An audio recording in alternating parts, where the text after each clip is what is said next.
Hello students. Today our topic is hardware components part 3.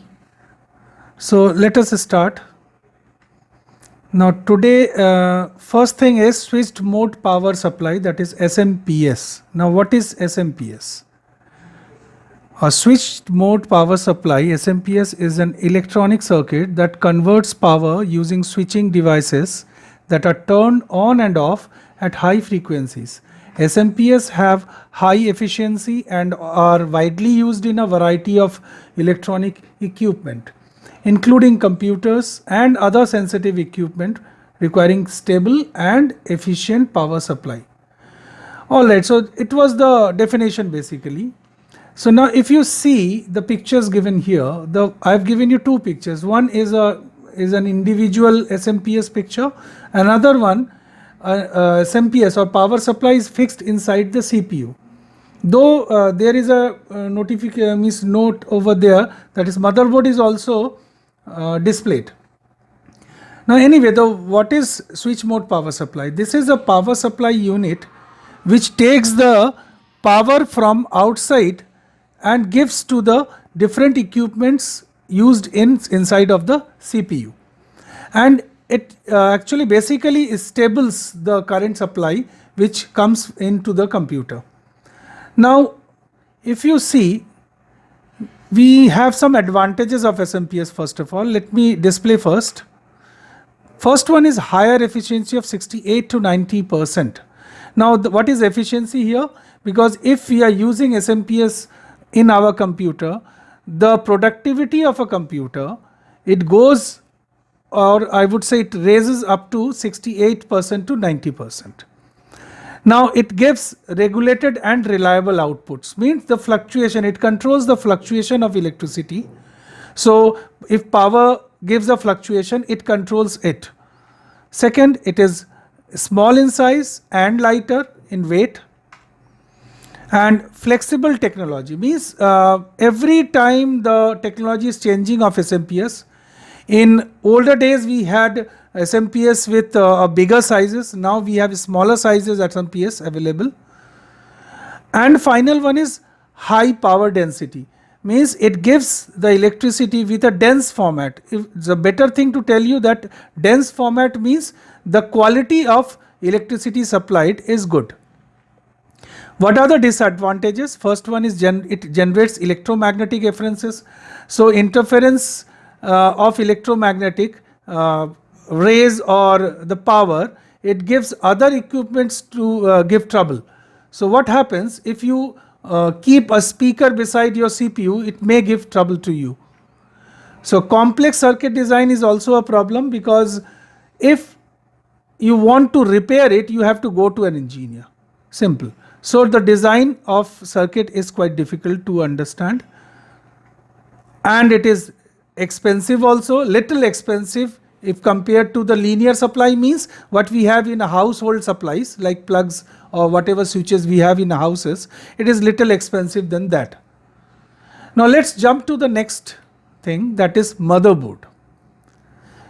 So let me read out the definition first. The motherboard is a printed circuit board that is the foundation of a computer, located on the backside or at the bottom of the computer chassis or cabinet. It allocates power and allows communication to the CPU, RAM and all other computer hardware components. Now why do we call it a motherboard? Why? Because it holds most of the parts of computer on its lap. Now what is the meaning of it? As mother holds you on her lap, okay, just like that it is holding all the equipments or parts on it, and that is why it is called a board, motherboard. Why? Because it is the main board. You can see many parts given over here, though all the parts will not be covering in this session. Now this is the main circuit board which basically holds all the parts. Let's jump to the next one. Now here we come to the communication ports or ports. Now what is a port? Port is a connecting socket outside the system into which different types of cables are plugged. It is a specific place from which other devices can be physically connected. I/O ports or input-output ports are the interfaces through which computer communicate with external devices such as printers, modems, mouse, keyboards, joysticks, etc. There are many types of ports used in computer system. I'll be giving you some example here, but before that you look at the picture. You can see different ports at the back of the CPU cabinet. Now remember, in our class we will be covering few ports which are given here, like parallel port or serial port or USB port. One more is there, SCSI. So we will be covering that. So what is the port? Port is the different plugs. In if we talk about in a plain language, it's just like a plug. When you plug in your different external devices like mouse, keyboard, printers, modems, etc., which are actually peripheral devices. Now what are the ports we are covering here? Number one is parallel port, then serial port, then universal serial bus, that is USB, then a small computer system interface, that is SCSI.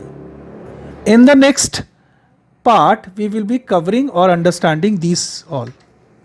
First one, parallel port. First check the picture given here. You can see different pinholes are there.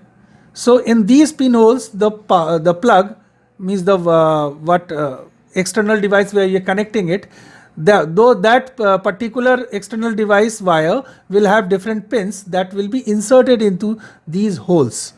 Now these ports which are parallel communication physical interface, a parallel port transmit 8 bits, that means 1 byte in parallel.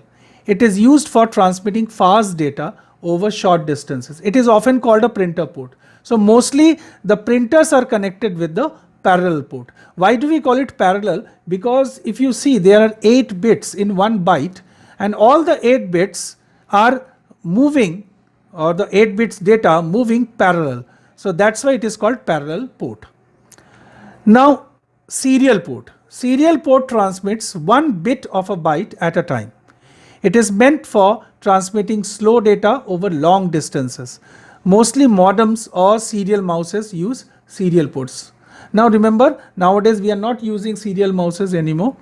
So anyway, so serial mouse is different from parallel. Why? Because parallel, all the bits are going parallel, whereas in serial port, the bits are going one after another. So definitely the data will be transmitting little slower than the parallel port, though it works in long distances. And as I've told you, mostly modems or serial mouses use serial ports. Now what is universal serial bus or USB?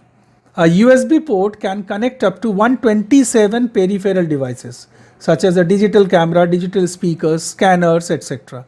It permits plug and play. Now first check the picture. This is, I believe it will be a familiar picture for you all. Now nowadays this port is very much used, and in a computer we can connect almost 127 altogether, and we can connect different cameras, speakers, scanners, mouse, even keyboards. Nowadays many devices are coming with USB ports or universal serial bus port.